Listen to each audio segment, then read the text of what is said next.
Hello കൂട്ടുകാരെ, ഇന്നത്തെ നമ്മുടെ പുതിയ വീഡിയോയിലേക്ക് എല്ലാവർക്കും സ്വാഗതം. ഇന്ന് നമ്മൾ ഉണ്ടാക്കാൻ പോകുന്നത് ടേസ്റ്റി ആയിട്ടുള്ള ബീഫ് കറിയാണ്. അതിനായി തക്കാളി, സവാള, കുറച്ച് പച്ചമുളക്, വെളുത്തുള്ളി, ഇഞ്ചി എന്നിവ എടുത്തു വെച്ചിട്ടുണ്ട്. ഇത്രയും സാധനങ്ങൾ നമ്മൾ അരിഞ്ഞു വെച്ചിട്ടുണ്ട്.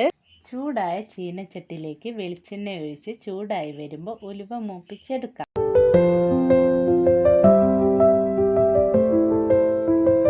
ഉലുവ ബ്രൗൺ കളറായി വരുമ്പോൾ അതിലേക്ക് സവാള അരിഞ്ഞ് ഇട്ട് കൊടുക്കുക. വേഗം വഴറ്റിയെടുക്കാൻ വേണ്ടി കുറച്ച് ഉപ്പിട്ടിളക്കാം.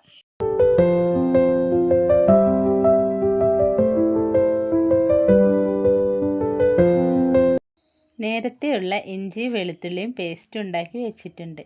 പെരുംജീരകം, ഗ്രാമ്പൂ, പട്ട, ഏലക്ക എന്നിവ പൊടിച്ചെടുക്കാം. സവാള നന്നായിട്ട് വഴന്ന് വരുമ്പോൾ അതിലേക്ക് ഇഞ്ചി വെളുത്തുള്ളി പേസ്റ്റ് ഇട്ട് ഇളക്കാം.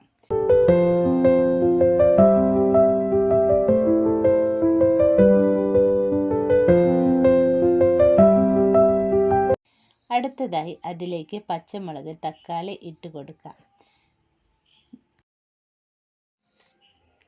മല്ലിപ്പൊടി, മുളക് പൊടി, മീറ്റ് മസാല, മഞ്ഞൾപ്പൊടി, നേരത്തെ പൊടിച്ച് വെച്ചിട്ടുള്ള ഗ്രാമ്പൂ, പട്ട എന്നീ മസാലകളും ഇട്ട് നന്നായി ഇളക്കാം.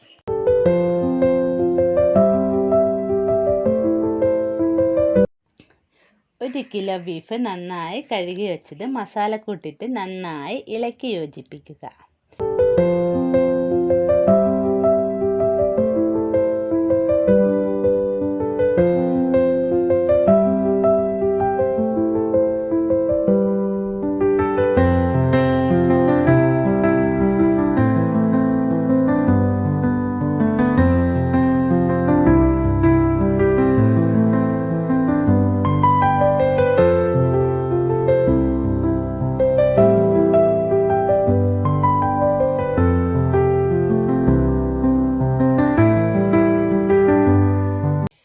അതിൻ്റെ മുകളിൽ കുറച്ച് കറിവേപ്പിലയിട്ട് 2 കപ്പ് വെള്ളമൊഴിച്ച് ഇളക്കുക.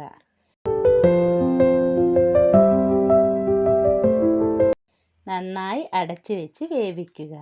ആ സമയം തേങ്ങ പൊളിച്ച് 1 മുറി തേങ്ങ പുളി ചെറുതായി അരിഞ്ഞെടുക്കുക.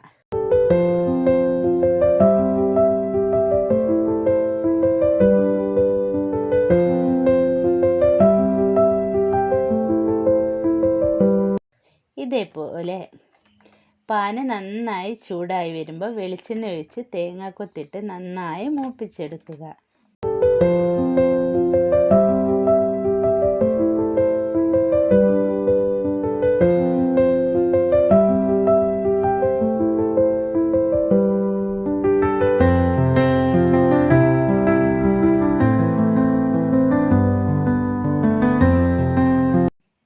നല്ല ഗോൾഡൻ കളർ ആകുമ്പോൾ 2 തണ്ട് കറിവേപ്പില ഇട്ട് കൊടുക്കാം. നന്നായി തിളച്ച് ബീഫ് വെന്ത് വന്നിട്ടുണ്ട്.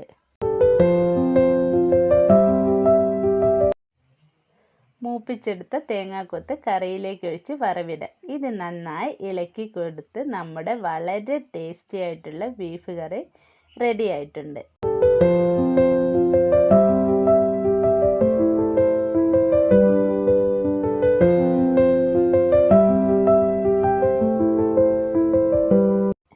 ഇത് നെയ്ച്ചോറിൻ്റെ കൂടെ കഴിക്കാൻ നല്ല ടേസ്റ്റിയാണ്.